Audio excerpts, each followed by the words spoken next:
Alors, on va maintenant accueillir Delphine Lewandowski, qui est architecte, doctorante au laboratoire GSA, ENSA Paris-Malaquais et CESCO MNHN, et qui réalise sa thèse CIFRE à l'agence Chartier-Dalix. Donc, bienvenue Delphine. Bonjour à toutes et tous. Du coup, je vais essayer d'être rapide, comme je passe en dernier. J'ai 15 minutes, ouais, mais je me méfie de moi-même quand même. Du coup, j'ai appelé ma communication hiérarchiser la méthode transdisciplinaire sur mesure du doctorat CIFRE en agence d'architecture. C'est un titre qui venait en fait de mon expérience et je veux vous le présenter vraiment comme un témoignage de mon expérience en agent d'architecture. J'ai commencé une thèse en CIFRE chez Chartier-Dalix, dans l'agence d'architecture Chartier-Dalix en octobre 2019, donc ça fait un peu plus de 2 ans. Et du coup, je commence ma 3e année. Donc c'est une thèse en architecture et c'est encadré par 2 laboratoires, géométrie, structure, architecture à l'ENSA Paris-Malaquais, qui est dans le champ des sciences et techniques de l'architecture, dans la recherche architecturale, et au laboratoire CESCO, Centre de l'écologie et des sciences de la conservation, au Muséum d'histoire naturelle. Et du coup, je suis encadrée à la fois par je vais passer direct. Bon, ça, je pense que vous connaissez, j'avais remis au cas où. Et hop, je vais passer direct à l'organigramme. Donc, j'ai 2 directeurs de thèse, un qui est ingénieur en sciences des matériaux et qui est professeur à l'ENSA Paris-Malaquais et aussi maître de conférence aux Ponts et Chaussées, qui s'appelle Robert Leroy. Et j'ai un autre directeur qui est Philippe Clergeau, qui est écologue et professeur au Muséum d'histoire naturelle. Et au sein de l'agence, j'ai une tutrice, Sophie Dramont, qui est la directrice de l'agence, etc. Voilà. Et du coup, il faut savoir tout d'abord que la thèse est un projet qui a été lancé par l'agence, qui avait mené des recherches sur l'accueil du vivant sur les toitures et les façades depuis plusieurs années. Et ça a été en fait l'occasion d'aboutir sur une thèse en CIFRE. Et c'est l'agence qui allait chercher en fait les 2 directeurs qu'elle connaissait déjà. Et moi, j'ai répondu en fait à une offre de poste en 2018 pour commencer 1 an plus tard en 2019. Voilà. Et pour mon parcours personnel, en fait, j'avais été diplômée en 2017. Je voulais déjà faire une thèse sur ce thème-là, sur l'accueil du vivant, parce que j'avais fait un master recherche sur l'accueil du vivant, mais plus côté philosophie, on va dire.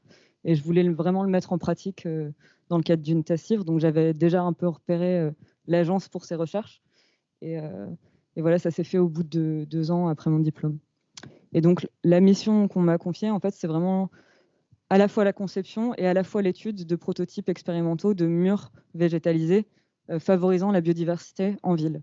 Et du coup, ça fait appel à plusieurs recherches. D'un côté, on a la recherche appliquée propre aux agences d'architecture, et de la part de mes 2 laboratoires, on a la recherche fondamentale, ou du moins, je ne sais pas si ça se dit, quasi fondamentale, de l'attente de 2 champs qui sont les sciences des matériaux et les sciences du vivant.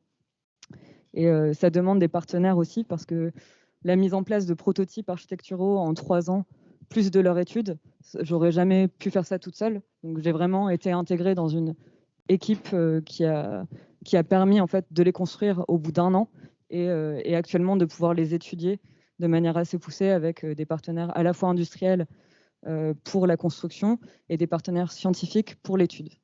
Voilà. Et du coup, là, je voulais vous montrer, bon, je vais passer parce qu'on connaît déjà, etc. Mais c'est des choses que j'ai apprises moi en commençant mon doctorat. J'étais pas au fait de tout ça avant de commencer, donc c'était vraiment une découverte sur le terrain, quoi, du fait que le doctorat il existait seulement depuis 2005, qu'avant on allait dans d'autres champs que l'architecture, et notamment avec le crédit d'impôt recherche qui est éligible seulement depuis 2012, auquel sont éligibles les agences d'architecture seulement depuis 2012, et qui est assez difficile à maîtriser encore.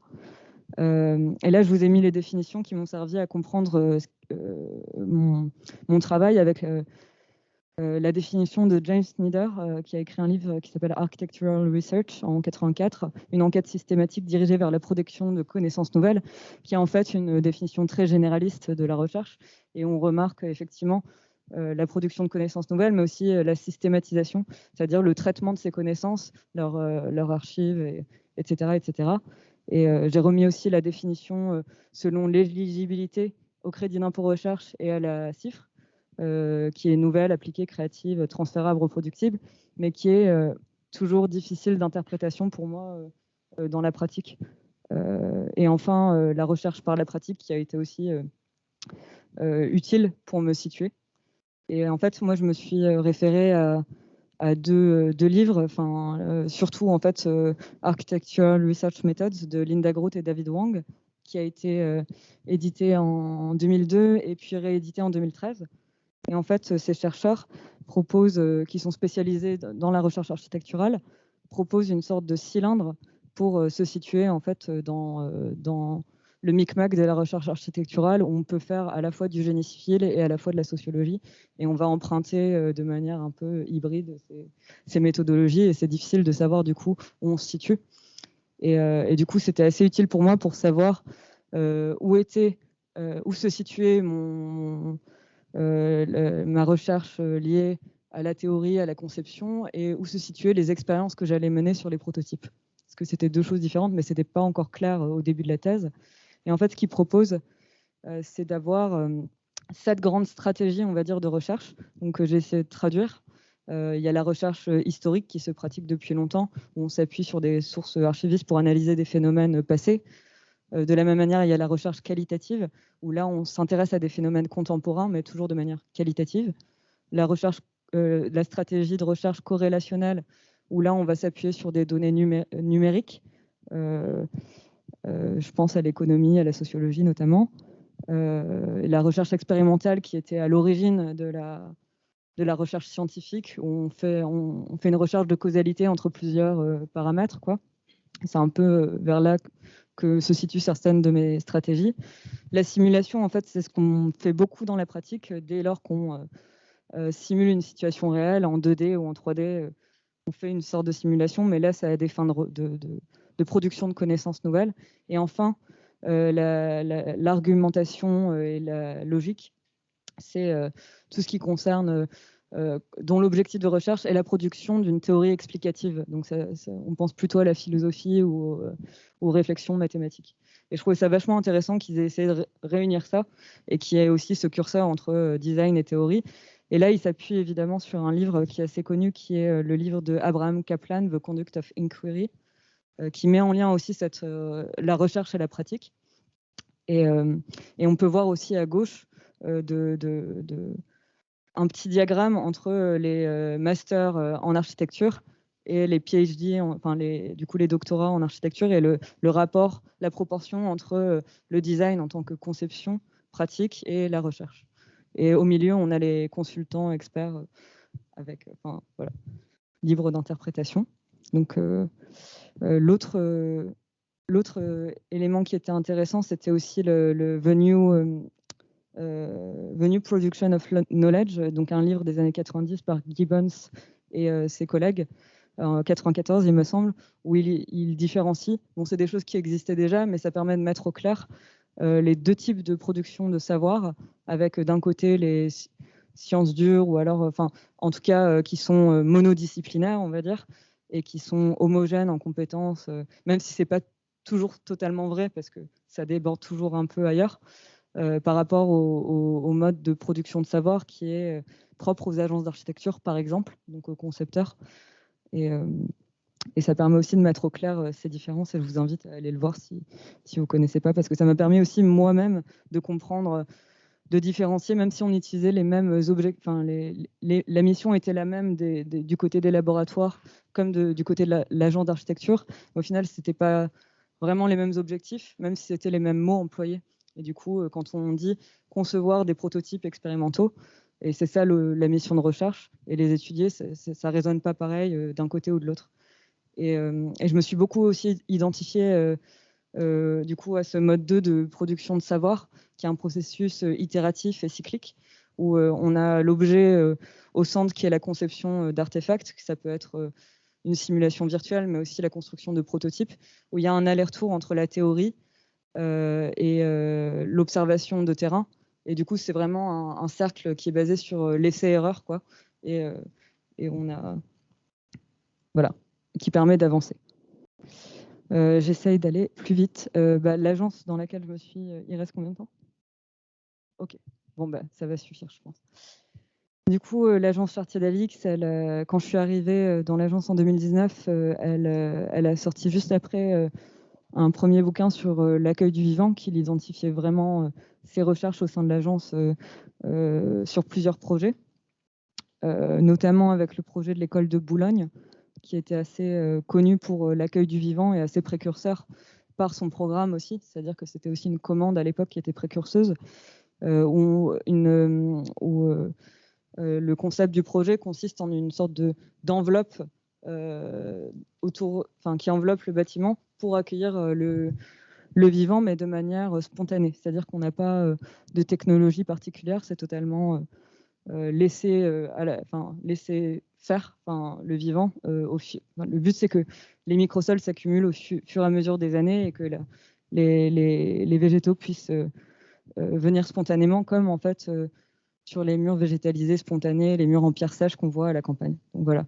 Et du coup, cette recherche est partie de là. Et après, ils ont participé au projet phare du pavillon de l'Arsenal qu'ils avaient remporté, en ayant l'idée de, plutôt qu'attendre que la matière organique s'accumule au bout de je ne sais pas combien de décennies, pourquoi pas l'emprisonner dans un mur voilà. Et du coup, de là est né le sujet de thèse qui porte sur les murs qu'on dit biodiversitaires dans le sens où ils sont là pour favoriser la biodiversité.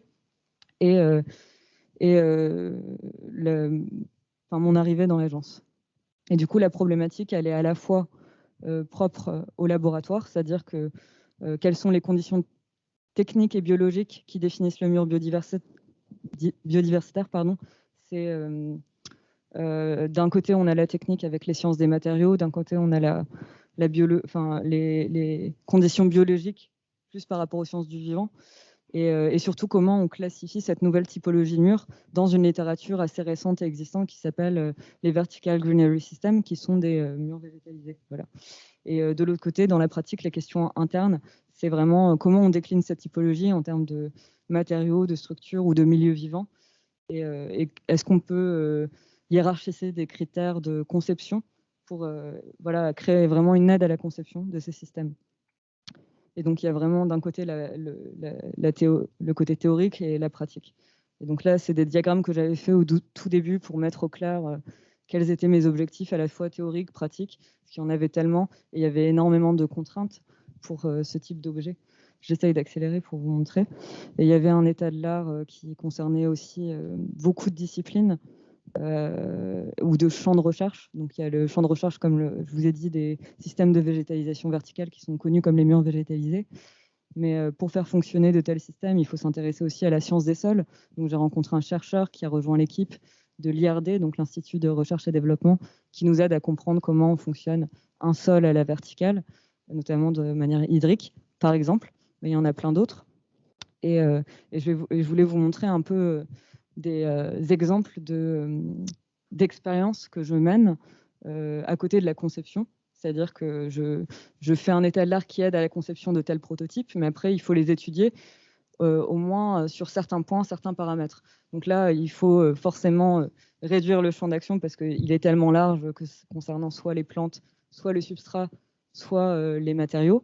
Donc là, on s'est concentré sur la bioréceptivité des matériaux. On a concassé des matériaux de construction qu'on a formulés pour voir comment les plantes poussent dedans. Et on mesure du coup qu'on a réparti dans une salle. On mesure, donc je fais de la phénologie des plantes, donc je suis très très loin de l'architecture. Je mesure le diamètre, la hauteur, le nombre de feuilles, le nombre de fleurs, juste pour vous montrer. Et après, je fais une sorte je fais une étude statistique des variables qualitatives avec des nouvelles techniques. Donc je suis très très loin de ce que j'avais l'habitude de faire avant en tant qu'architecte. Et c'est super intéressant, voilà. Et je vous montre rapidement quand même les prototypes de murs qu'on a réussi à faire. Finalement, on a fini le pavillon en avril 2020. Voilà, il y a 6 prototypes, 3 de 3 matériaux différents, en pierre sèche, en briques maçonnées et en briques monomures détournées, on va dire. Et ça a été, voilà, ça c'est la partie plutôt où j'ai la casquette architecte dans un pôle recherche, quoi.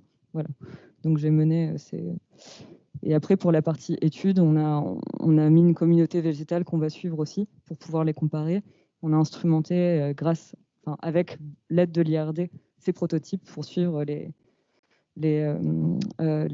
données météorologiques et hydriques au sein du mur.